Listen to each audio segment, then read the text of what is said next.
TDP నేత MLA Gorantla Bucheswararao మనతో ఉన్నారు. సార్ చెప్పండి, 4వ సారి చంద్రబాబు ప్రమాణ స్వీకారం చేయబోతున్నారు, ఏ రకంగా తీసుకోవాలి? ప్రజాభిష్టం మేరకు ప్రజా సంక్షేమం కోసం చంద్రబాబు గారు మరోసారి ముఖ్యమంత్రిగా అందరూ ఎన్నిక చేయడం జరిగింది. రాష్ట్ర ప్రగతి కోసం పట్టాలు తప్పిన ఆర్థిక వ్యవస్థను గాడిలో పెట్టడం కోసం సంక్షేమ అభివృద్ధిని రెండు కళ్ళగా చూసుకొని ముందుకెళ్ళాలి. పేదరిక నిర్మూలన లక్ష్యంగా నిరుద్యోగాన్ని తొలగించడం కోసం అభివృద్ధి పందాల్లో నడపడం కోసం ప్రజలు మంచి విశ్వసించారు. 5 సంవత్సరాల అరాచక పాలనకు తెరదింపారు.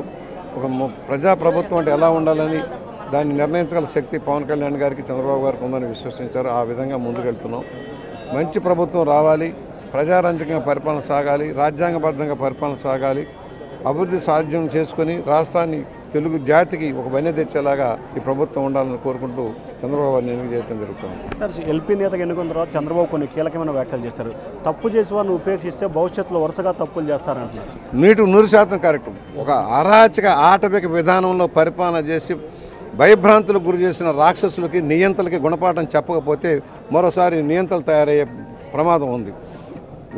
రాష్ట్ర ఖజానాన్ని దోచుకుపోయి అవినీతిమయం చేసి అరాచక విధానంలో పోలీసు వ్యవస్థను దుర్వినియోగం చేసుకున్న శక్తులు గుణపాఠం చెప్పకపోతే, సామాన్యుడికి భద్రత కల్పించకపోతే న్యాయం జరగదు. కక్ష సాధింపు చర్యలు ఉండవు, కానీ తప్పు చేసి దోపిడీ చేసి అరాచకం చేసిన వాళ్ళు మాత్రం శిక్షలు తప్పదని భావిస్తున్నాం. సార్, తెల్లారే జగన్మోహన్ ట్వీట్ పెట్టారు, టీడీపీ నేతలు తమ కార్యకర్తలపై దాడులు చేస్తున్నారని. నిన్న జరిగిన హత్య ఎవరు చేశారు? మొన్న జరిగిన హత్య ఎవరు చేశారు?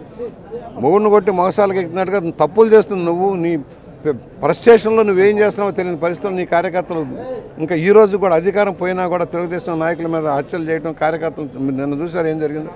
అందువలన ఒక ముసలిం తప్పుడు మాటలు మాట్లాడటం మానుకోవాలి. జగన్మోహన్ రెడ్డి మానుకోవాలి. అబద్ధాల గోబెల్స్ ప్రచారం చేసి అధికారంలోకి వచ్చి సర్వనాశనం చేసావు. ఇకనైనా బుద్ధి తెచ్చుకొని జ్ఞానోదయం తెచ్చుకొని విజ్ఞప్తి చేస్తాం. సరే సార్, ఈ క్యాబినెట్లో మీ పేరు ఉంటుందని ఆశించవచ్చు? చెప్పలేము, పార్టీ నిర్ణయించాలి. ఆశిస్తంలో తప్పు లేదు. 42 సంవత్సరాలుగా పార్టీకి నిర్విరామంగా సేవ చేసాం. పార్టీ క్రమశిక్షణ కట్టుబడి పనిచేసాం. ఆ రోజు నుంచి ఈ రోజు ఎలాంటి తప్పు చేయకుండా పార్టీ నిబద్ధతతో పనిచేసామని ఆశిస్తాం. ఏం జరిగేది పార్టీ నిర్ణయిస్తాం.